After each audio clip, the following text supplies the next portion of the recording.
ஜெபம்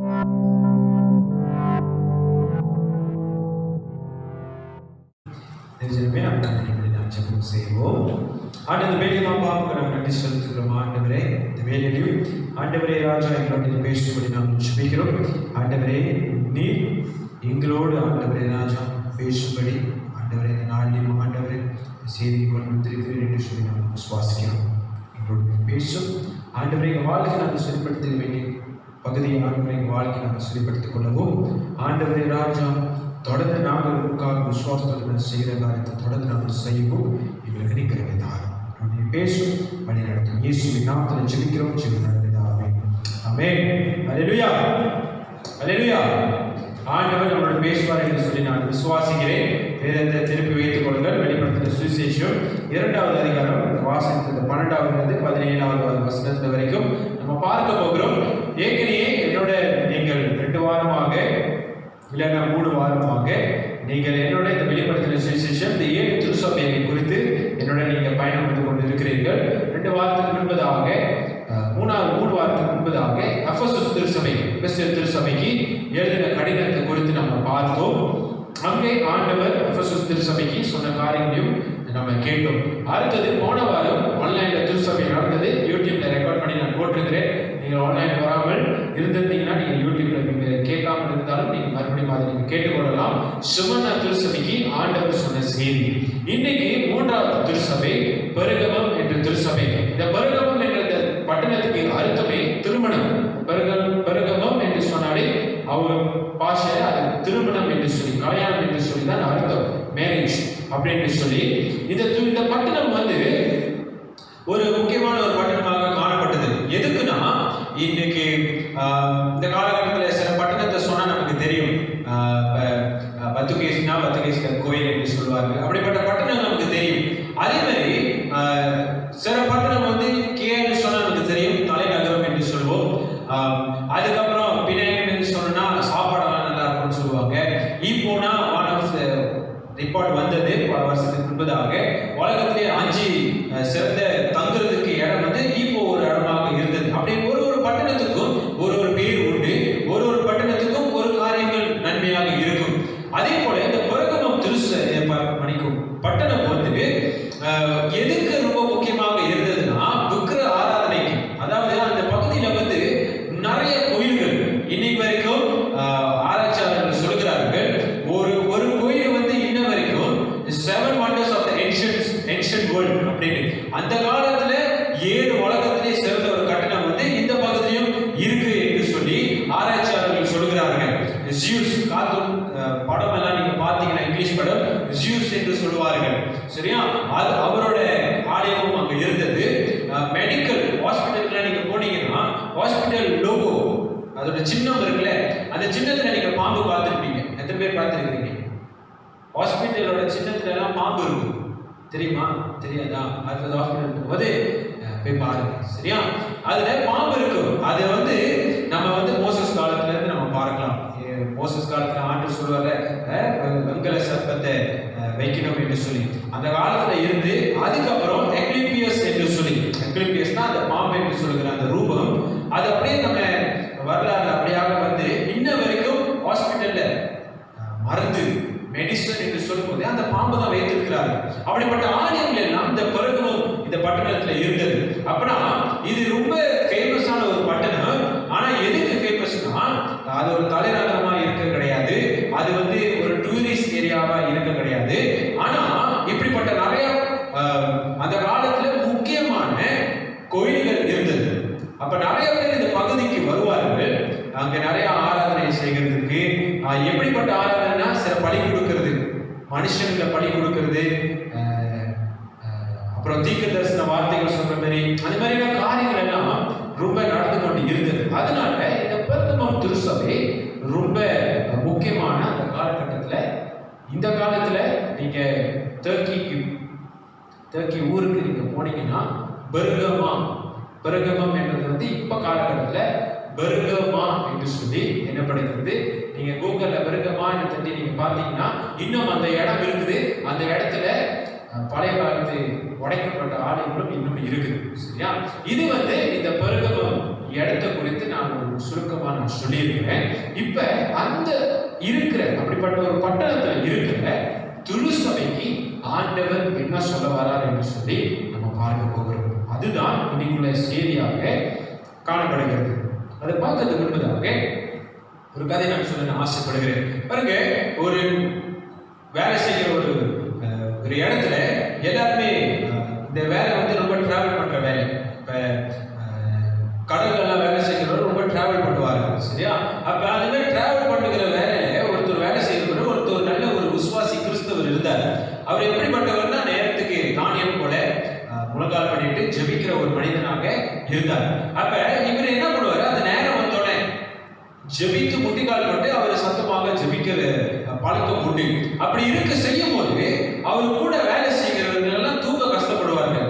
என்னடா முட்டிக்கால் போட்டு ப்ரே பண்ணிட்டு இருக்காங்க, நம்மளால தூங்க முடியும்னு சொல்லி ஒரு நாள் என்ன பண்ணாங்க, இவர்கள் எல்லாம் வேலை செய்கிற மற்றவர்கள் முதலாளியை பார்த்து, மேனேஜர் பாஸை பார்த்து, ஒண்ணு இவனோட தங்குற இடத்த மாத்துங்க, ரூபை மாத்துங்க, இல்லைன்னா வேலையை விட்டு தூங்குங்க, எங்களை தூங்க விட முடியாம முட்டிக்கால் போட்டு அங்கே ஜெபித்து கச்சூர் பண்றான்னு சொல்லி என்ன பண்ணாங்க, கம்ப்ளைண்ட் பண்ணிட்டாங்க. அப்ப முதலாளி இவரை பார்த்து கூப்பிட்டாரு, ஐயா வாப்பா, நீ என்ன ரொம்ப கஷ்டம் கொடுத்துட்டு இருக்கிறியா, ஜெபித்து முட்டிக்கால் போட்டு ஜெபித்து மற்றவங்களை தூங்க விட முடியாம நீ ரொம்ப தொந்தரவு பண்ற யான்னு சொல்லி கேட்கும்போது, அப்ப அவர் சொன்னாரா, நான் வழக்கமாக இதை நான் செய்யற காரியம் தான், இதை நான் மாற்றிக்கொள்ள முடியாது. அப்ப முதல்ல சொன்னாரா, சரி நீ ஜெபி, உனக்கு ஜெபிக்க வேணாம்னு சொல்லல, முட்டிக்கால் போட்டு முழங்கால் பண்ணிட்டு சத்தமா ஜெபிக்காத, நீ கட்டளை படுத்துக்கிட்டு நீ ஜெபி, உட்காந்துட்டு ஜெபி, நீ ஏன் மற்றவர்களுக்கு தொந்தரவு பண்ற, மற்றவர்களும் அந்த ரூம்ல தங்குறவர்கள், மற்றவர்களுக்கும் அந்த ரூம் மேல அதிகாரம் இருக்குது, அவர்களும் தூங்கணும் என்று சொல்லி முதலாளி சொல்லி அனுப்பி விட்டார். அப்புறம் இவர் என்ன பண்ணாரு, போயிட்டு கொஞ்ச நாள் இவர் மறுபடியும் அதே போல அவர் செய்து கொண்டு இருந்தார். அப்புறம் மறுபடியும் முதலாளி கூப்பிடுறாரு, அவர் என்ன ஆச்சு, எப்படி நடந்துட்டு இருந்து, இன்னும் சில கம்ப்ளைண்ட்லாம் வருது, இன்னும் முட்டிக்கால் போட்டு தான் ஜெபிக்கிறியா, என்ன நடந்து கொண்டு இருக்குது, என்ன பண்ற அப்படின்னு கேட்கும்போது அவர் சொன்னாரா, இன்னமும் நான் முட்டிக்கால் போட்டு தான் ஜெபிக்கிறேன், ஆனா இப்ப என்ன வித்தியாசம்னா, கம்ப்ளைண்ட் பண்ணவர்களும் இப்ப என்னோட சேர்த்து முட்டிக்கால் போட்டு முழங்கால் பண்ணிட்டு ஜெபிக்கிறார்கள், அதுதான் வித்தியாசம் அப்படின்னு. அப்ப முதலாளிக்கு வந்து அது ரொம்ப ஒரு ஆச்சரியத்தக்கமான ஒரு காரியமாக இருந்தது. ஆனா இதுல இந்த கதையில என்ன நம்ம முக்கியமா நம்ம பார்க்கிறோம்னா, இன்னைக்கு அந்த நபர் கிறிஸ்தவருக்கு முழங்கால் பண்ணிட்டு ஜெபிக்க கஷ்டப்பட்டு கொண்டு ஜெபிக்காம இருந்திருந்தா ரெண்டு காரியங்கள் நடந்திருக்கும். ஒண்ணு, அவரோட ஜெப வாழ்க்கையும் மாறி இருந்திருக்கும். இரண்டாவது, மற்றவர்களும் மாறி இருந்திருக்க மாட்டார்கள். ஆனா அவரு, நான் இப்படிதான் ஜெபிப்பேன், அதுக்கு நான் விட்டு கொடுக்க மாட்டேன், ஐ வில் நாட் காம்ப்ரமைஸ், அந்த வார்த்தைக்கு நான் முக்கியத்துவத்தை நான் கொடுக்க ஆசைப்படுகிறேன், நான் ஆண்டவருக்கு கொடுக்க வேண்டியதை நான் விட்டு கொடுக்க மாட்டேன் என்று சொல்லி அவர் உறுதியாக இருந்ததுனால அவரோட ஜெப வாழ்க்கையும் இன்னமும் உயரப்பட்டது. இரண்டாவது, மற்றவர்களும் ஜெபிக்க ஆரம்பித்தார்கள். இன்னைக்கு ஏன் இந்த வார்த்தைக்கு, இந்த காம்ப்ரமைஸ் இந்த வார்த்தைக்கு நான் முக்கியத்துவம் கொடுக்க நான் ஆசைப்படுகிறேன்னா, இன்னைக்கு இந்த பிரகமம் திருச்சபையில அவர்கள் செய்த ஒரே ஒரு தவறு, எல்லாருமே சொல்ல முடியாது, அந்த திருச்சபையில இருந்த சிலவர்கள் செய்த தவறு என்னன்னா, ஆண்டவருக்கு சமரசம் செய்தார்கள். They compromised God for something else.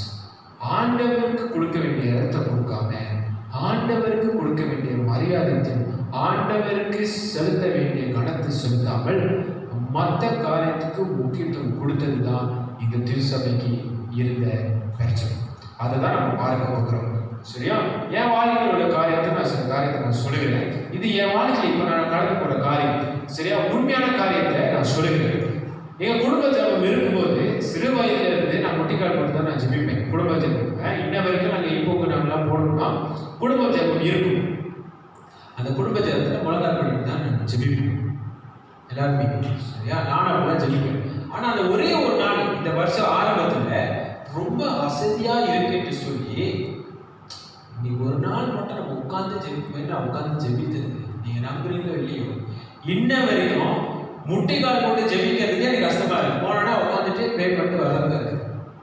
அன்னைக்கு அந்த ஒரு காரியத்தை நான் விட்டு கொடுத்தது, இன்னைக்கு மறுபடியும் முழங்கால் போட்டுட்டு ஜெபிக்க எனக்கு கஷ்டமா இருக்கு.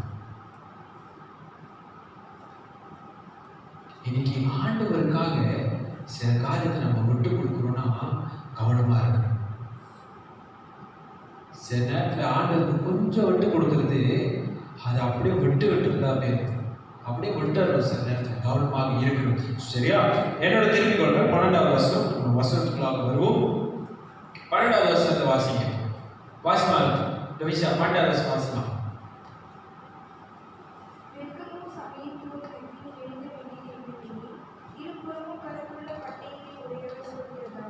பாருங்க, ஒவ்வொரு திருச்சபைக்கும் ஆண்டவர் அவரை என்ன பண்ணுவாரு? இன்ட்ரோடியூஸ் பண்ணுவாரு. இன்ட்ரோடியூஸ் தமிழ் என்னது?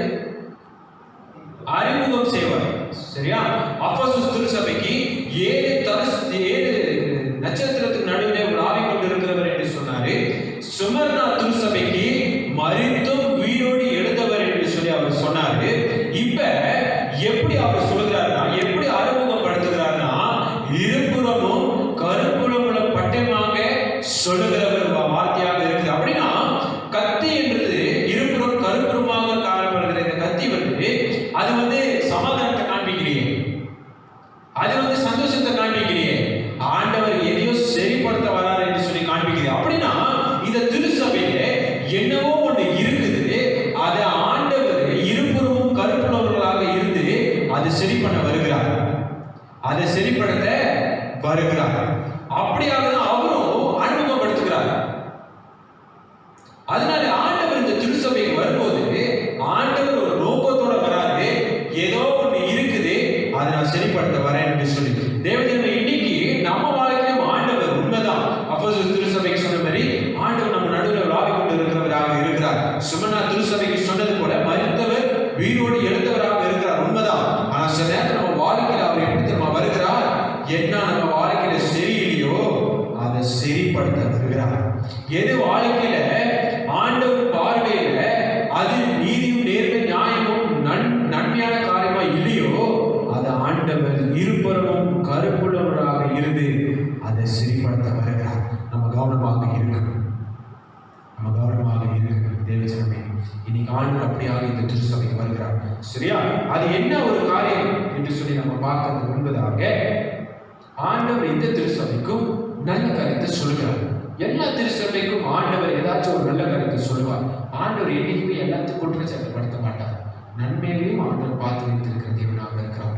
சரியா? இந்த திருச்சபைக்கு ஆண்டவர் நல்ல காரியம் சொல்கிறார். 13வது வசனத்தை வாசிமா.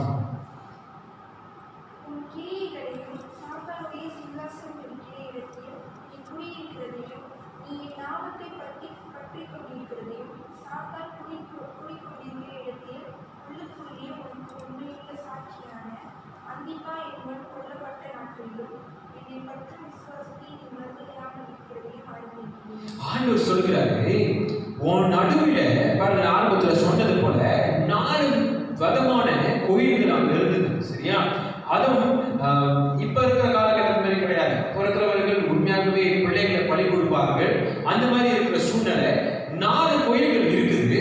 இந்த 4 கோயில்கள் இருக்குது. அதுல ஆண்டவர் அழகாக சொல்கிறாரு, அங்க யாரு தங்குறாமா? யாரு தங்குறாமா? பிசாசானவன் தங்குறான். அவனோட ராஜ்யமா இருக்குதா? அப்ப பாருங்க, பிசாசோட ராஜ்யம், பிசாசு தங்கும் ஒரு இடமாக இருக்குது. அது நடுவிலையும் ஆண்டவர் சொல்கிறாரு, நீங்க விசுவாசமாக இருக்கிறீர்கள். அப்படின்னா முதல் காரியம், இந்த திருச்சபை எப்படிப்பட்ட திருச்சபையாக, இந்த திருச்சபைக்குள்ளார இருக்கிறவர்கள் எப்படிப்பட்டவர்களாக இருந்தார்கள்னா, தைரியம் உள்ளவர்களாக இருந்தார்கள். காரேஜ்,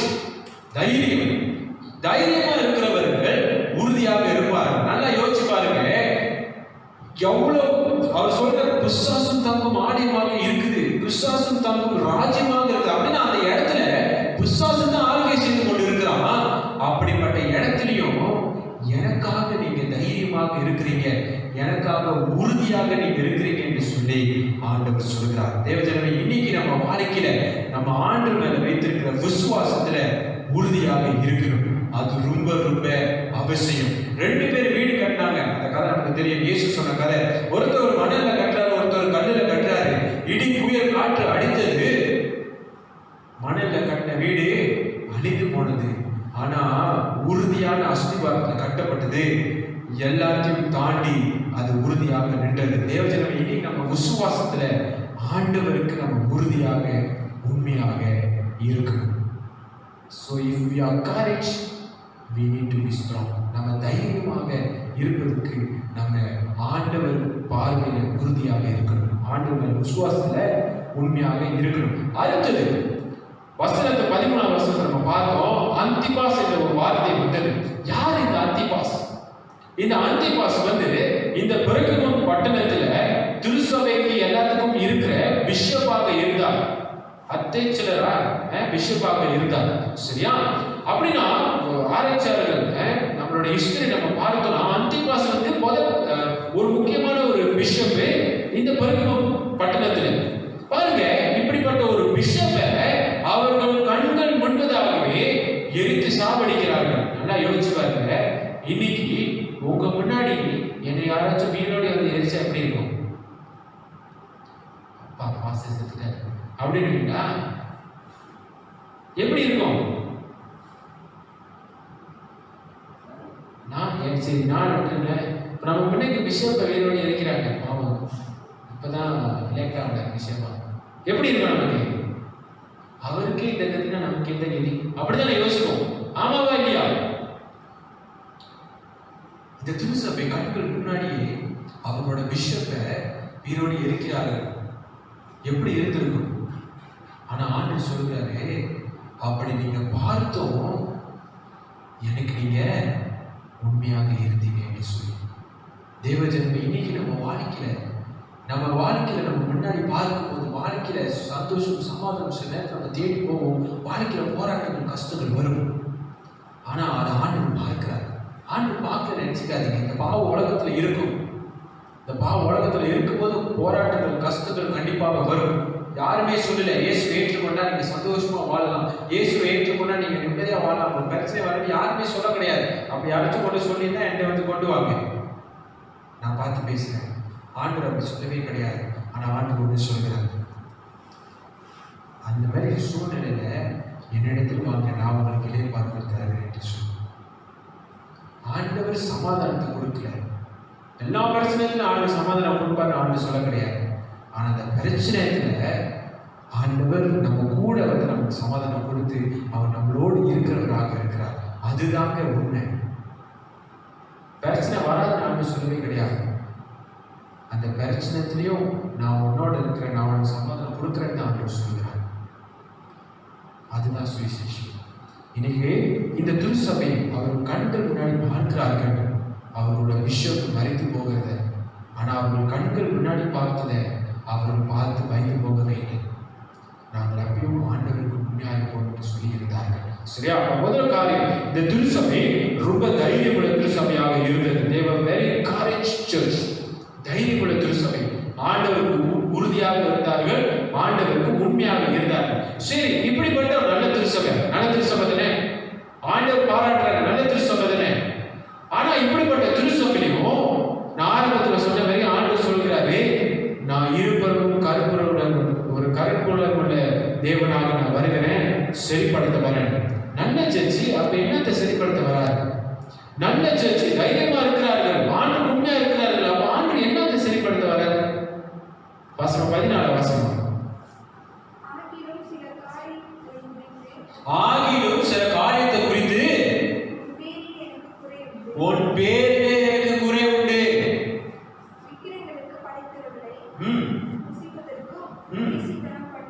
வேசித்தனம் பண்ணுவதற்கும்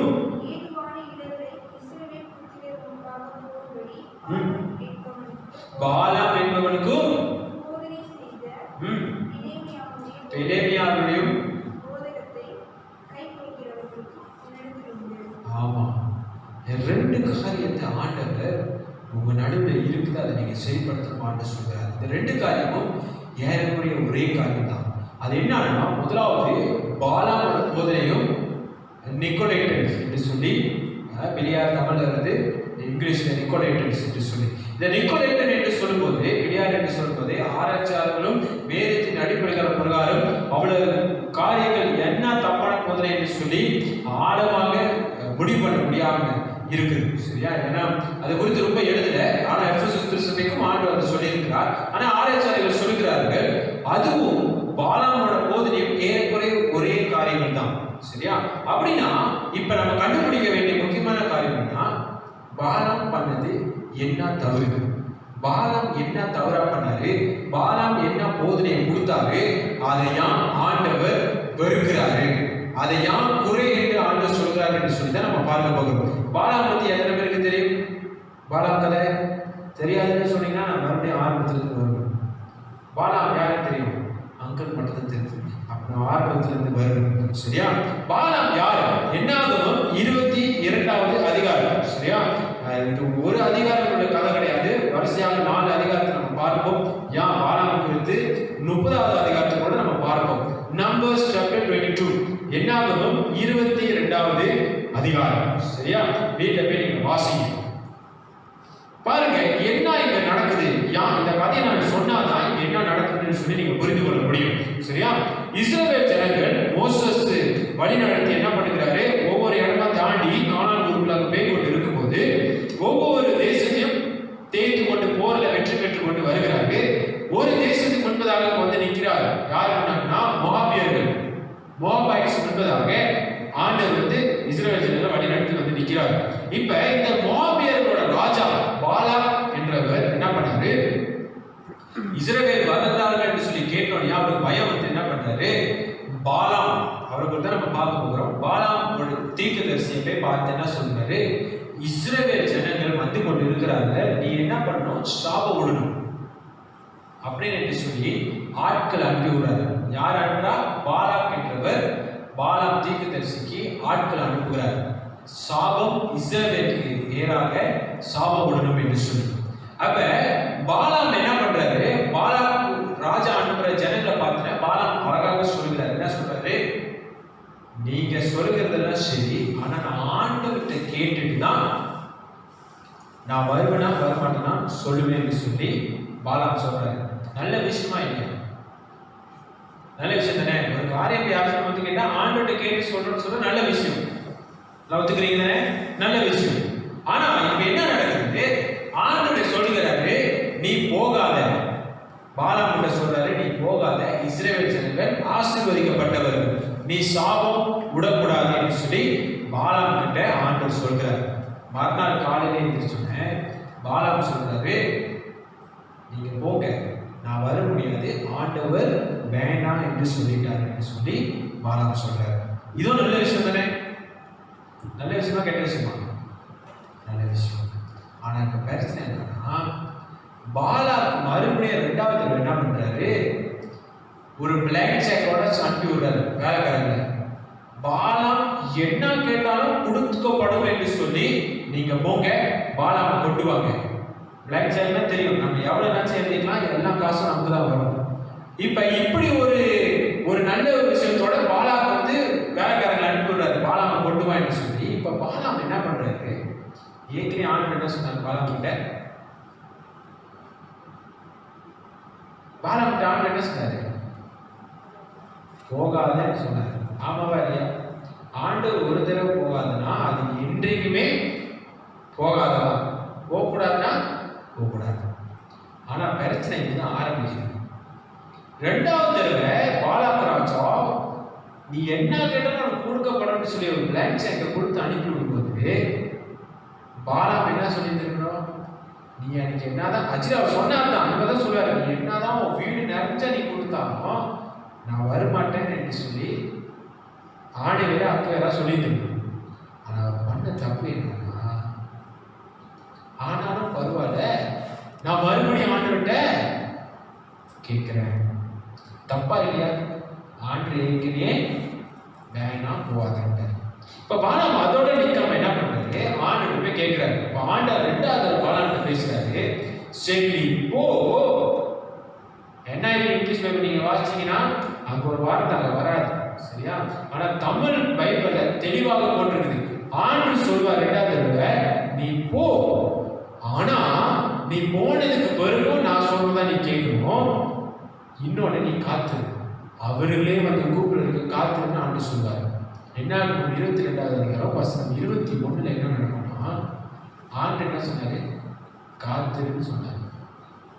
பாலாம் என்ன தெரியுமா, அவங்கெல்லாம் எந்திரிச்சு வர்றதுக்கு முன்னாடியே ஆண்டு காத்துன்னு சொன்னாரு. ஆனா இவன் என்ன பண்ணா, எந்திரிச்சுட்டு இவன் கூட்டிட்டு போறான் அவங்கள, வா போலான்னு சொல்லி.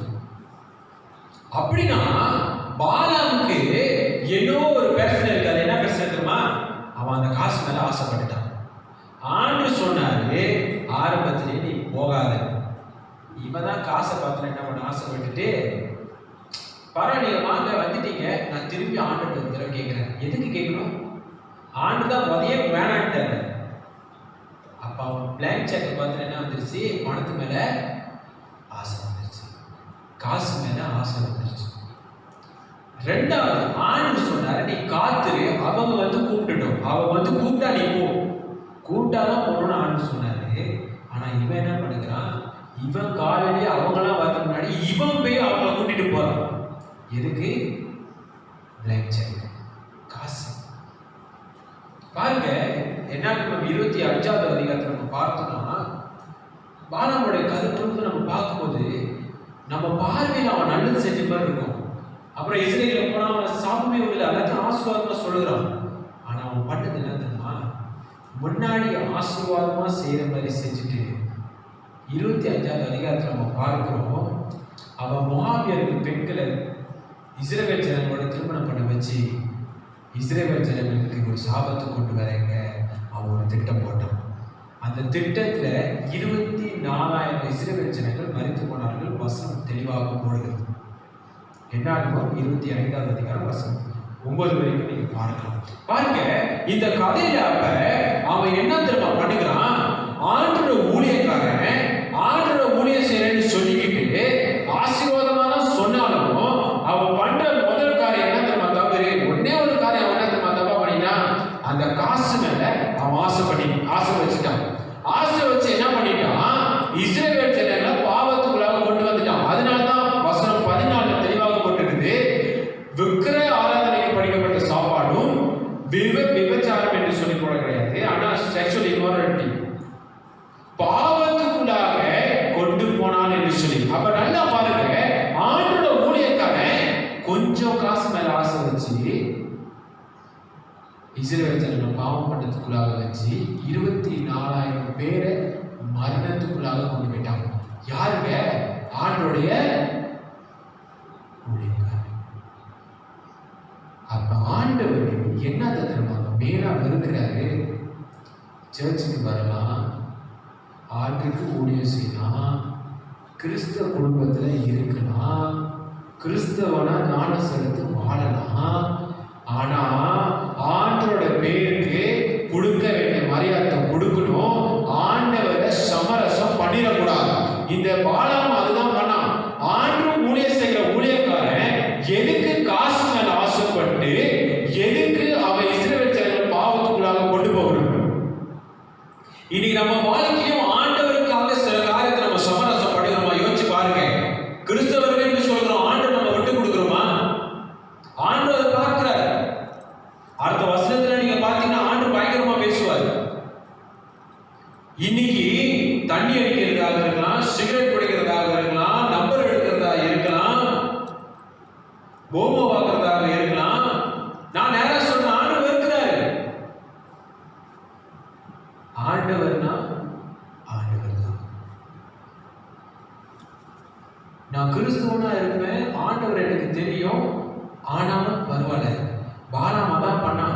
ஆண்டு எனக்கு தெரியும், ஆண்டு இதெல்லாம் சொல்றாரு, நான் ஆசீர்வாதமெல்லாம் சரி, ஆனா முன்னாடி நான் போய் குத்தி விட்டுருவேன் இஸ்ரவேல் ஜனங்கள. ஏன்னா எனக்கு காசு வேணும், பிளாக் செக் கொடுக்குறாங்க. Balam compromise got, that was the problem. Balam ஆண்டவரை சமரசம் பண்ண, ஆண்டவருக்கு கொடுக்க வேண்டிய மரியாதை. ஆண்டு சொன்னா நீ காத்துரு, அதையும் கேட்கல. ஆண்டு சொன்னார் முதலாவது நீ போகாத, அதையும் கேட்கல.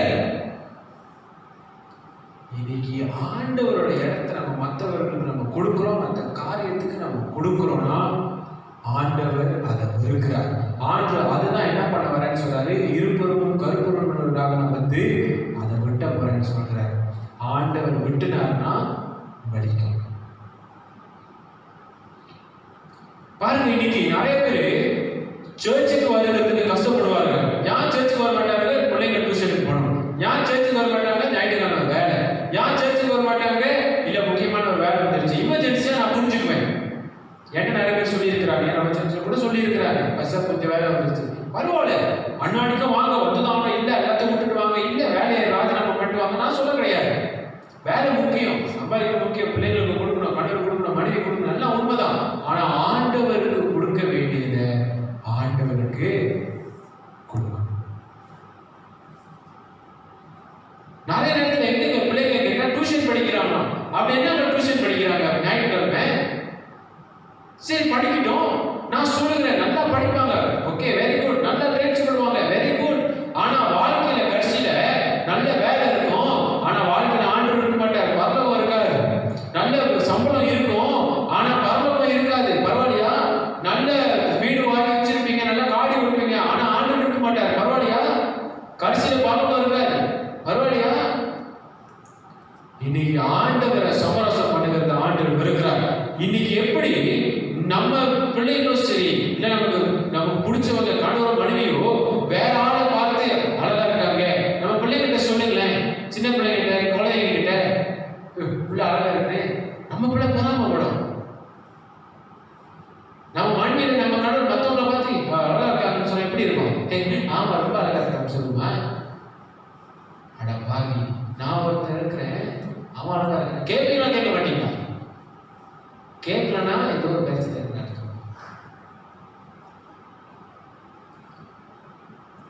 அப்படிப்பட்டதுக்கே பொறாம வருதுன்னா, ராஜாதி ராஜன் தேவாதி தேவன் வானத்து பூமி சிருஷ்டிவர் உங்களை என்ன சிருஷ்டிவருக்கு சின்ன ஒரு காரியத்தை நம்ம விட்டு கொடுக்கணும்னா ஆண்டவருக்கு எப்படி இருக்கும்?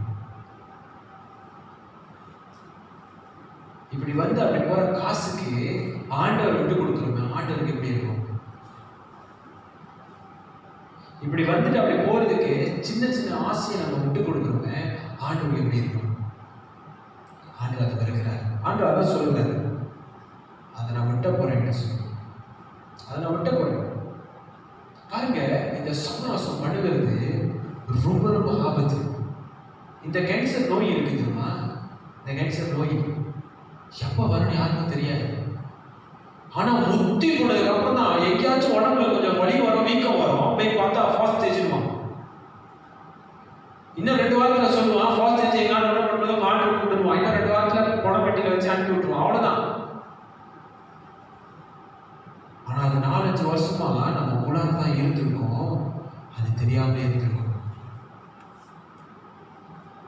தேவஜனமே, இந்த சமரசம் பண்ணுவது அதே மாதிரி தான். சின்ன காரியமாக இருக்கும், ஆனா அது கொஞ்ச நாள் ஆகி அது புத்தி போனா பெரிய ஒரு பிரச்சனைகளாக கொண்டு வந்துடும். சின்ன நம்பர் எடுக்கிற ஒரு காரியமாக இருக்கலாம், சின்ன ஒரு காரியம், 4 நம்பர் தான் எடுத்தேன், 3 நம்பர் தான் எடுத்தேன், சின்ன ஒரு காரியமா இருக்கலாம். ஆனா அது கொஞ்ச நேரத்துல இன்னைக்கு எடுத்துக்கணும், காடி நம்பர் பிளேட் பார்த்தா 2 நம்பர் எடுத்துடணும், மோட்டரை பார்த்தா 2 நம்பர் எடுத்துடணும், வீடு நம்பர் பார்த்தா 2 நம்பர் எடுத்துடணும், எல்லா நம்பரா இருக்கும், எல்லாத்தையும் எடு. தண்ணி குடிக்கணும், ஆறு தண்ணி சொல்லல, சரியா? போதை பொருள் கொஞ்சம் குடிக்கிறதுக்கு டயர்டா இருக்கு, குடிக்கலாம் சொல்லுவாங்க. ஆமா 2 ஸ்குவாட் அடிச்சா என்னப்பா டயர்டா இருக்கு, வேலை அப்படி, அப்பா என்ன கஷ்டமான வேலை, அப்படிப்பட்ட வேலை எதுக்கு உனக்கு? அந்த வேலை உனக்கு தண்ணி குடிக்க சொல்லுங்க, எதுக்கு உனக்கு அந்த வேலை? ஆண்டு அதனை சொல்றது, உனக்கு 2 கையை எடுத்து நீ பரலோகத்துக்கு வராம நரகத்துக்கு வந்து பார்த்தா நீ ஒரு கையை வெட்டிடு, ஒரு கையோட பரலோகத்துக்கு வா, அது அப்படியே நல்லது. அப்படிப்பட்ட வேலை தேவை. 2 ஸ்குவாட் அடிச்சாங்க, ஸ்குவாட் தேவையில்லையே. ஆண்டவர் சமரசம் பண்றோமா? ஆண்டவர் மட்டும் சமரசம் பண்ணிடக்கூடாது. நம்ம வாழ்க்கையில ஆண்டவருக்கு கொடுக்க வேண்டியது நம்ம ஆண்டுக்கு கொடுக்குதாங்க. ஆண்டவர் அதை கேட்கிறார். பாலாமு போல பரவாயில்ல, அங்க போய் நம்ம ஆசீர்வதிச்சிருவோம், அப்படின்னு சொல்லிட்டு போனா என்னாகும்? 30வது அதிகாரம் வசனம் 16. யாரை ஆசீர்வதி சாபமா விடக்கூடாது ஆசீர்வதிப்பேன்னு சொன்னானோ, கடைசி இஸ்ரவேல் ஜனங்களே பாலாம் தீர்க்கதரிசிய சாவடித்தார்கள். அவன் மரணம் இஸ்ரவேல் ஜனங்க கையில தான். ஆண்டவர் சமரசம் பண்றோம்னா ஜாக்கிரதையா இருக்கும். ஞாயிற்றுக்கிழமை ஆராதனை வேற வேலைக்கு நம்ம முக்கியத்துவம் கொடுத்து போகணுமா? வேலை எமர்ஜென்சி சொல்றீங்களா, மாசத்துக்கு ஒரு தடவை பஸ்ஸை போய் தான் ஆகணும். சரி பரவாயில்ல, ஏதோ ஒரு கண்ணை நான் பிடிக்கிறேன். அதுவும் நான் சரி நான் சொல்லல, ஒரு கண்ணை பிடிக்கிறேன் பரவாயில்ல. ஆனா மற்ற நேரத்துல எல்லாம் தூக்கியாச்சு, வேலை வந்துருச்சு, அது வந்துருச்சு, இது வந்துருச்சு. ஆண்டவர் இப்படிப்பட்ட சமராசம் கொடுத்துட்டு இருந்தோம். ஆண்டவர் விட்டு அவரை சொல்றாரு. சரியா? சரி, அடுத்த வசனம் 15வது வசனம் 16வது வசனம் வாசனம். நீ மனம் திரும்பு. ஆண்டவர் சொல்றார், இப்படிப்பட்டவர்கள் நீங்க இருக்கிறீங்க, நீ மனம் திரும்பு. மனம் திரும்ப என்ன ஆகும் தெரியுமா? தொடர்ந்து வாசிக்கலாம். நான் சீக்கிரமா, நீ மனம் திரும்பாவிட்டால் நான் சீக்கிரமா வந்து என் வாயின் பட்டயத்தால், ஆரம்பத்தில் அப்படித்தானே ஆரம்பப்படுத்துகிறாரு. அந்த பட்டயத்தால் என்ன பண்ணுவாரா? அவர்களோடு நான் யுத்தம் பண்ணுவேன். ஆண்டவரை சமரசம் பண்ணுகிறோமா? ஆண்டவர் சொல்றாரு, நான் அவங்களோட யுத்தம் பண்ணுவேன். ஆண்டவர் சொல்லல அவங்களோட நான் பேசுவேன், அவங்களுக்கு நான் செழிப்படுத்துவேன். ஆண்டவர் சொல்லல. ஆண்டவர் எல்லாத்துக்கும் மேல அவங்களோட நான் யுத்தம் பண்ணுவேன் ஆண்டவர் சொல்கிறாரு. ஆண்டவரோட யுத்தம் பண்ணி நம்ம போராடி தேய்ச்சிட முடியுமா? வேதத்துல ஒரே ஒரு ஆள் யுத்தம் பண்ணார். யாரு? யாக்கோபு. கடைசியில் ஆண்டவர் ஃபீஸை பிடிக்க விட்டார். முடிஞ்சு அவ்வளவுதான். அதோட நொண்டி தான். உண்மையா யாக்கோபு சாவருக்கு கடைசி நொண்டிட்டு தான் இருந்தார். யுத்தம் பண்ண போறோம் ஆண்டவரோட.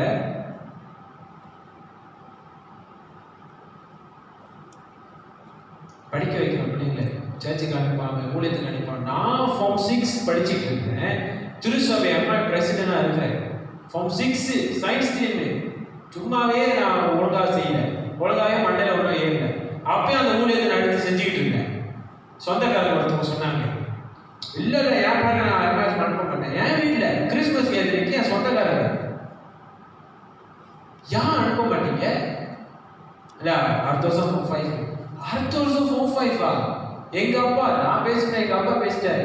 என் பையன் ஆப்போசிட்ல பரிச்சு எழுத போறான், என்ன பிரசிடண்டா இருக்கிறான். நீங்க அடுத்த வருஷம் உங்க பையன் ஃபார்ம் 5ஆ? இந்த வருஷம் ஃபார்ம் 4 பரிச்சுக்கு எம்எஃப் வர முடியாது. நல்லா வந்துருவாங்க வாழ்க்கையில. அப்படி ஆண்டு இருக்கிற வாழ்க்கையில நல்லா வந்தாலும் அந்த ஓட்டத்தை ஒழுங்கா ஓடி முடிக்கணும், பழக்கத்துல இருந்து சேர முடியாது. ஆனா பரவாயில்ல, அதுக்கப்புறம் எங்க அப்பா சொன்னதுக்கு அப்புறம் எம்எஃப் வந்துட்டான். நல்லதா இன்னைக்கு நிறைய பேர் அப்படிதான் பேசிக்கிட்டு இருக்கோம். ஏன் வர முடியாது? வேலை இருக்கு. ஏன் வர முடியாது? இங்க இருக்கு. ஏன் வர முடியாது? அடுத்த வருஷம் 5, அடுத்த வருஷம் தானே 5.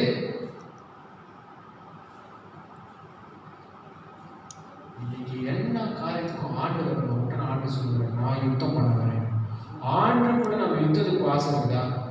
ஆண்டு கூட யுத்தத்துக்கு போகிறோமா? ஆண்டோட யுத்தத்துக்கு போகிறோமா? சமரசம் பண்ணா ஆண்டு சொல்றாரு, மனம் திரும்பு.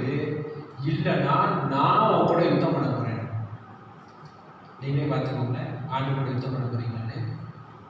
இப்ப தெரியாது, ஆண்டு கொஞ்ச நேரம் ஊக்கு பிடிப்பாரு, ஓடு எல்லாம் ஓடு. ஒரு இடத்துல இழுப்பாரு, அப்ப இழுக்கும் போது தெரியும் எங்கெல்லாம் சரி பார்க்குறது. ஜாக்கிரதையா சரியா? ஆண்டவரை சமரசம் பண்ணோம், அவ்வளவுதான். ஆண்டு யுத்தம் பண்ண சொல்றாங்க. சரியா?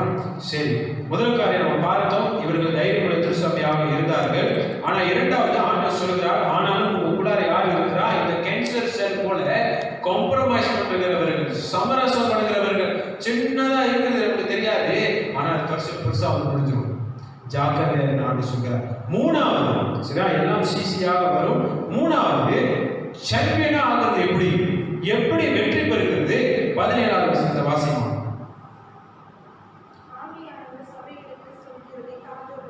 காதுள்ளவன் கேட்கிறவன். 1க்கு 2 கொடுத்திருக்கிறார். இருக்குதானே? நம்மளோட ஃபேஸ் மாஸ்க்லாம் அங்கதான் பிடிச்சிட்டு இருக்குது. சரியா? காது இருக்கிறவன் கேட்க கடவன். சரி, கேட்போம். தொடர்ந்து வாசிப்போம். ஜெயம் பெறுகிறவனுக்கு ஆண்டவர் என்ன கொடுப்பாரா? என்ன கொடுப்பாரா? ஒளிமான மறைவான, ஒளிமான இல்ல, மறைவான மன்னாவை கொடுப்பாரா? மன்னானா என்னது? மன்னானா என்னது? என்ன மண்? மறுபடியும் வசதியா சொல்றீங்களா? மன்னானா என்னது? மன்னான்றது ஆமா சரியா, அக்கள் சொல்றது பிரகாரம் இஸ்ரவேல் ஜனங்கள் வந்து கொண்டிருக்கிறப்ப அவருக்கு போய் சாப்பாடு இல்லைன்னு கம்ப்ளைண்ட் பண்ணணும். ஆண்டு சொல்கிறாரு, உங்க காலையில் நீங்க எந்திரிச்சு வீட்டுக்கு வந்து பார்த்தீங்கன்னா உங்க வீட்டு பின்னாடி மன்னா இருக்கும் என்று சொல்லி. ஆண்டு அதுக்கு பேர் மன்னான் வைக்க கிடையாது, அது இஸ்ரவேல் ஜனங்களே மன்னான் வச்சுக்கிட்டாங்க. மன்னாக்கு என்ன அர்த்தம்னா இது என்ன, வாட் இஸ் இட், இங்கிலீஷ்ல வாட் இஸ் இட் சரியா. மன்னானா வாட் இஸ் இட், இப்ப எபிரேய மொழியில மன்னானா இது என்ன சரியா. ஏன்னா அது என்னன்னு அவனுக்கே தெரியல, அதான் அது என்னன்னு கேட்கிறாங்க. மண்ணான அப்படியே பேர் வச்சுட்டாங்க சரியா.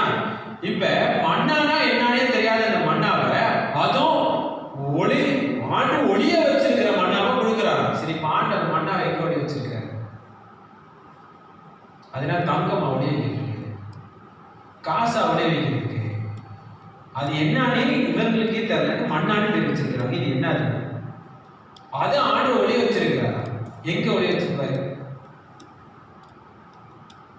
எங்க ஒளி வச்சிருக்காரு? யார் தெரியும்? சத்தமா வானத்துல இருந்து அனுப்புவாரு சரியா. அது வந்து இஸ்ரேல் ஜனத்துக்கு வானத்துல இருந்து அனுப்பினாரு. இப்ப ஆண்டவரே ஒளிய வச்சிருக்கிறாரா? எங்க ஒளிய வச்சிருக்கிறாரு நினைக்கிறீங்க? கொஞ்சம் யோசிச்சீங்கன்னா உங்களுக்கு கிடைச்சிடும். சரி, உடன்படிக்கை பெட்டி தெரியுமா? உடன்படிக்கை பெட்டியில என்னாட்டெல்லாம் வச்சாங்க அது தெரியும். உடன்படிக்கை பெட்டினா என்ன தெரியுமா? 10 கட்டளைங்க, வேற மோசஸோட கோடு, அதோட சேர்த்து மண்ணாவை உள்ளுக்கு வச்சிருக்காங்க. எதுக்கு ஆண்டு யார் சொல்லுவாருன்னா, அது அவங்களுக்கு ஞாபகம் ஊட்டுவதற்கு மண்ணாவை உள்ளுக்கு வைக்க சொல்றாங்க சரியா. இப்போ மண்ணா எங்க இருக்கு? நமக்கு தெரிஞ்ச ஒரே இடம் மண்ணா நியாயம் இந்த பெருமான பெட்டியில் தான் இருக்கும். இப்போ உடன்படிக்கை பெட்டி எங்க இருக்குன்னு தெரியல. பொதுவாக ஆண்டு என்ன சொல்ல வர்றாருன்னா, அந்த உறவை குறித்து ஆண்டு பேசுகிறார். நீங்க எனக்கு அவ்வளவு விசேஷமானவங்க, அதனால அந்த மண்ணா பல விதத்துல இருந்து ஆண்டு அனுப்புன அந்த உணவு ஆண்டு கொடுக்குறேன்னு சொல்கிறார். அந்த உறவு ஆண்டு, அந்த உறவுக்கு எவ்வளவு முக்கியத்துவம் கொடுக்குறாருன்னு சொல்லி ஆண்டவர் அங்க பேசுகிறார். அது யாருக்கு ஆண்டு கொடுப்பாரா? வெற்றி பெறுகிறவர்களுக்கு. யார் வெற்றி பெறுகிறவர்கள் தெரியுமா? ஆண்டவரை ஒரு நாளும் எந்த காரணத்துக்கும் விட்டு கொடுக்காம இருக்கிறவர்களுக்கு, ஆண்டவரை சமரசம் பண்ணாமல் இருக்கிறவர்களுக்கு, ஆண்டவரை காம்ப்ரமைஸ் பண்ணாம இருக்கிறவர்களுக்கு. ஃபேமிலி பிரேயர் ஒரு நேரத்துல அப்பதான் நல்ல ஒரு படம் போடுவான். ஐயோ, அந்த படத்தை பார்த்து ஒரு நல்லாவே வீட்டில் ஒரு ஆள் சொல்லுவாங்க, ஃபேமிலியோட ஜெபிக்க வேண்டிய குடும்பம் ஃபேமிலியோடு சாப்பிட்டு ஜாலியா படம் பார்த்துட்டு இருக்கும். சமரசம் காம்ப்ரமைஸ் பண்றோமா இல்லையா? நீ சர்ச்சுக்கு வரதுக்கு முன்னாடி தூக்கத்தை காம்ப்ரமைஸ் பண்றோம், வேலையை காம்ப்ரமைஸ் பண்றோம். இப்படி பண்றவங்க சர்ச்சுக்கு 7:45 வந்துருவாங்க. இதை காம்ப்ரமைஸ் பண்ணாதவங்க தான் அரையும் குறையுமா, லேட் ஆயிடுச்சு, ஐயோ தூக்கிட்டோம், ஐயோ இதை பிடிக்கல, அது பிடிக்கலன்னு அரையும் குறையுமா அடிச்சு பிடிச்சிட்டு கஷ்டப்பட்டு 8 மணிக்கு வந்துடணும்னு கஷ்டப்பட்டு வர்றவங்க தான் எதையாச்சும் எங்கேயோ ஒன்று காம்ப்ரமைஸ் பண்ணுதா. சாதாரண ஒரு எக்ஸாம்பிள், இன்னைக்கு ஆண்டவருக்காக நம்ம சமரசம், ஆண்டவரே சமரசம் பண்ணணும், தோல்விதாங்க. ஆண்டு சொல்ல நான் உங்களோட யுத்தம் பண்ணுறேன். ஆனா வெற்றி பெறுகிறவர்களுக்கு ஆண்டு ஒரு நல்ல ஒரு வரவு வச்சிருக்கிறார். நீ என்னோட இருக்கும்போது நான் ஒளிய வைத்திருக்கிற மறிவான மண்ணாவை நான் உனக்கு தரேன். ஏன்னா நீ என்னோட மக்கள். ஆண்டு உலகத்தை எல்லாத்துக்கும் மண்ணா கொடுக்கல, அவரோட ஜனங்கள் இஸ்ரவேலுக்கு மட்டும்தான் ஆண்டு கொடுத்தாரு. அவரோட பிள்ளைகளுக்கு நமக்கு மட்டும்தான் அந்த ஒளிவான மண்ணாவை கொடுப்பாரு. சரியா? தொடர்ந்து வாசிமா நின்றதுல இருந்து அடுத்தது, அவனுக்கு மென்மையான குறிக்கலியும்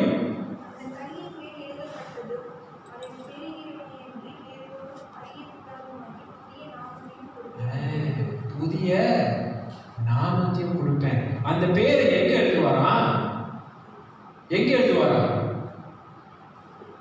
அழகான கண்ணுல இஸ்ரவேல் ஜனங்கள் அவர்களோட ஆலயத்தில் வேலை செய்கிற ஊழியக்காரர்களோட உடையில 2 கல் இருக்கும். அவர்கள் இருந்ததுக்கிட்டே இந்த பகுதியில் வந்து ரெஸ்பிஸ்னுவாங்க. அந்த பகுதியில் 2 கல் இருக்கும். ஊமீம் தூமீம் என்று சொல்லி, சரியா? ஊரீம் தூமீம் என்று சொல்லி இந்த 2 கல் இருக்கும். பைபிள் உள்ளதுப்பா, நான் வேற எங்கேயும் சொல்லல. பைபிள் உள்ளதுதான் பரியேற்பாடு எழுதப்பட்டது, சரியா? அந்த கல்லை எதுக்கு பயப்பாங்கன்னா, அது பைபிளில் இருக்குது. எதுக்கு பயப்பாங்கன்னா, ஒரு முடிவு எடுக்கிறதுக்கு, ஆண்டு சமூகத்தில் இருந்து ஆலயத்துல இருந்து ஏதாச்சும் முடிவு எடுக்கிறதுக்கு அந்த 2 கல்லுகளை பயப்பாங்க. அது அந்த காலங்கள் அப்படியே வரும்போது அந்த கல்லுகளை வேற எதுக்கு பயன்படுத்த ஆரம்பித்தாங்கன்னா, ஒரு ஆள் ஒரு கூட்டத்துக்கு வரணும்னாலும் சரி, நான் கூட்டத்துக்கு வரலாமா என்று சொல்லி முடிவு பண்றதுக்கும் அந்த கல்லை பயப்பாங்க. அப்ப அந்த கல்லு வரும்போது தான் சரி, நான் வந்து அதை கலந்து கொள்ளலாம், நான் இந்த கூட்டத்தில் வந்து வரலாம், நான் இந்த ஆலயத்துக்கு வரலாம், இந்த நேரத்தில் வரலாம் என்று சொல்லி முடிவு பண்றதுக்கு அந்த கல்லை வைத்திருப்பாரு. இப்ப ஆண்டவர் இங்க சொல்லுகிறாரு, உங்களுக்கு இந்த புதுமையான கல்லியும் நான் வைத்திருக்கிறேன் ஆண்டு சொல்லுங்க. அப்ப என்ன அர்த்தம்னா, ஆண்டவர் சமூகத்துல வருகிறதுக்கு ஆண்டு நம்ம ஒரு இடத்தை வைத்திருக்கிறார். ஆமென். அது இந்த கல்லுல என்ன விசேஷம்னா, நமக்கு ஒரு புதிய பேரை அங்க ஆண்டவர் எழுதி வைத்திருக்கிறார். நமக்கு அம்மா அப்பா பேர் வச்ச பேர் கிடையாது, ஆண்டவர் நமக்கு ஒரு பேரை வைத்திருக்கிறார். அது இன்னும் தெளிவாக ஆண்டவர் சொல்கிறாரு, அந்த பேரு நமக்கும் ஆண்டவருக்கு மட்டும்தான் தெரியுமா. அப்படின்னு ஆண்டவர் நமக்குன்னு தனிப்பட்ட முறையில செல்லமா ஒரு பேர் வச்சிருக்கிறார். இன்னைக்கு உலகத்துல நம்ம நிறைய செல்லமான பேர் வச்சிருக்கோம். குண்டிச்சி, வேற என்ன இருக்குது, கட்டையன், கருப்பி, வேற என்ன இருக்குது, குண்டு கத்திரிக்காய். அது என்னோட பேர் இந்தியில இருக்கு, சரியா? குண்டு கத்திரிக்காய் இதுக்கு சைஸாக தான் இருக்குது, சரியா? அதனால குண்டு கத்திரிக்காய், கட்டையன், கருப்பி, பாஞ்சா, கச்சா பஞ்சா, வேற என்னென்ன இருக்கு, செவ்வறு கலர்ல இருக்கு பேர் அப்படின்பாங்க. மனுஷன் தான் அது மாதிரி நிறைய செல்லமான பேர் நிறைய வச்சிருக்காங்க. ஆனால் ஆண்டோட செல்லம் அப்படி இருக்காரு. ஆண்டு சொல்றாரு, அது எனக்கும் உனக்கும் மட்டும்தான் தெரியும். அந்த பேர் அந்த கல்வி நான் செதுக்கி வைப்பேன் ஆண்டு சொல்கிறேன். அப்போ எவ்வளோ விசேஷமானது. ஆண்டு நமக்குன்னு வச்சிருக்காங்க. செல்லமான பேர் கேட்க ஆசை இல்லையா? யாருக்கு ஆசை இல்லை சொல்லுங்க? உங்களுக்கு நான் வேற செல்லமான பேர் வைக்கிறேன் சொல்லுங்க. ஆசை இல்லை? ஆசை இருக்கு தானே. எனக்கு எங்கள் அம்மா அப்பா ஜோயல் கரையான்னு வச்சிருக்கிறாங்க. ஆனால் ஆண்டு நான் பிறக்கணும்னு எனக்குன்னு ஒரு பேர் தனியாக வச்சுருப்பாங்க. அதை கேட்கணும்னு எனக்கு ஆசை இருக்கு. யாருக்கு ஆசை இருக்கு? யாருக்கு ஆசை இல்லையா? சரி சரி முடிச்செல்லாம் கலந்து அவன் நேரம் பேசி என்ன புரியுது. ஆசை இருக்குதா இல்லையா? அவனுக்கு பிரவேசம் பேர் பிடிச்சிருக்கா அப்படின்னு சொல்லு. இல்லை சும்மா கேட்கிறேன், சொல்லிடாது. அம்மா வீட்டில் சும்மா நமக்கு இது பேரு. ஆனா இந்த பேருடைய நல்ல பேர் ஆண்டவர் வச்சிருக்காரு. ஆமா இல்லையா? டெனிஸ் ஒரு உதாரணம். டெனிஸா தினேஷா டெனிஸ்னே தெரியலமா. ஒரு ஆள் டெனிஸ்ன்றாங்க, ஒரு ஆள் தினேஷ்ன்றாங்க. ஆனா ஆண்டவர் ஒரு பேர் வச்சிருக்காரு. பால், அது என்ன பேரா இருக்குன்னு நினைக்கிறேன்? அவனோட பேர் 2 பேர் பிடிச்சிருக்கா. பால்ன்ற பேரு பிடிச்சிருக்காச்சு, சரியா? ஆண்டு வேற பேர் வச்சிருக்காரு. தேவஜனங்க அறியாம நம்ம ஆண்டு கொடுப்பாரு. நம்ம வெற்றி பெறணும். நம்ம வெற்றி பெறப்பதான் ஆண்டவர் அந்த பேர் நமக்கு தருவார். இன்னைக்கு நம்ம ஆண்டோட சமரசம் பண்ணோம்னா ஆண்டு யுத்தம் பண்ண ரெடியா இருக்கிறான்னு ஆண்டு சொல்றாங்க. ஜாக்கிரதையா இருக்கும். இந்த உலகத்துல நிறைய காரியங்கள் நம்மளை கொஞ்ச நேரத்தில் தசை திருப்ப முடியும். மீடியா அப்படி இருக்கு. Phone, Facebook, social media, Twitter, WhatsApp, ஏதாவது நிறைய காரியம் இருக்குது. ஆனால் ஆண்டவருக்கு கொடுக்க வேண்டியது ஆண்டவருக்கு கொடுக்கும். நேரமாக இருந்தாலும் சரி, தாளந்தாக இருந்தாலும் சரி, காசாக இருந்தாலும் சரி, நேரமாக இருந்தாலும் சரி, நம்ம வாழ்க்கையாக இருந்தாலும் சரி, ஆண்டவருக்கு கொடுக்க வேண்டியதை ஆண்டவருக்கு, சரியா? ஆண்டவர் இந்த காரியத்தை கண்டிப்பாக எதிர்பார்க்கிறார். திருச்சபையில இருந்தும் விசுவாசிகள் மத்தியில இருந்தும் காத்திருக்கிறவன் கேட்க கடவுள், சரியா? எல்லாத்துக்கும் ஆண்டவர் காது கொடுத்திருக்கிறார். கேட்போம், ஆண்டவர் உண்மையா வாழ்வோம், ஆண்டவர் ஆசீர்வாதம். எந்திரிச்சு நின்று கண்கள் படி நாம் ஜெபம் செய்து ஆசீர்வாதம் நாம் பெற்றுக்கொள்வோம். இது செழிப்போம். ஆண்டவர் இந்த வேலையும் அப்பாவுக்கு நான் நன்றி செலுத்துகிறோம். ஆண்டவர் இந்த கிருபைக்காக எங்களுக்காக நன்றி. இந்த வேலையும் ஆண்டவரே அப்பா அந்த பிறகவும் திருசபை குறித்து எங்களோடு நீ பேசுகிறீங்க ஆண்டவரே. ராஜா எங்கள் வாழ்க்கையில ஆண்டவரே ராஜா உங்களோடு இந்த பிறகவும் பேரு போல திருமணம் உங்களோடு ஆண்டவரே நாங்கள் உறவுல என்னைக்குமே இருக்க எங்களுக்கு நிற்கிறவை உலகத்தோடு ஆண்டவரே ராஜா நாங்கள் உறவு வைத்து உங்களை சமரசம் பண்ணிடக்கூடாது, உங்களை நாங்கள் காம்ப்ரமைஸ் பண்ணிடக்கூடாது. இந்த திருச்சபை போல ஆண்டவரே சில ஜனங்கள் உண்மையாக இருந்தார்கள், தைரியம் உள்ளவர்களாக இருந்தார்கள். அதுபோல நாங்களும் தைரியம் உள்ளவர்களாக இருக்க காம்ப்ரமைஸ் பண்ணாதபடிக்கு ஆண்டவரை நாங்கள் வெற்றி பெறுகிறவர்களாக நாங்கள் இருக்க நிற்கிறது தான். ஆண்டவரே நாங்கள் எடுத்து சொல்லும் போது ஆண்டவரே ராஜா உலகத்தில் நாங்கள் இருக்கும்போது மீண்டும் அடுத்த வாரம் வர வரைக்கும் ஆண்டவரை எங்களுக்கு நீர் பாதுகாப்பு தார், எங்களுக்கு ஆண்டவரை சுகத்தை நடத்தி தார், எங்களை நீ வழி நடத்தும் ஆண்டவரை முற்றிலுமாக கருத்து நாம் ஒப்பு கொடுக்கிறோம். நீர் பொருட்படுத்துகிறோம். இயேசுவின் நாமத்தில் ஜெபிக்கிறோம் ஜீவன் நல்ல பிதாவே. ஆமென். ஆசீர்வாதம் பெற்றுக்கொள்வோம்.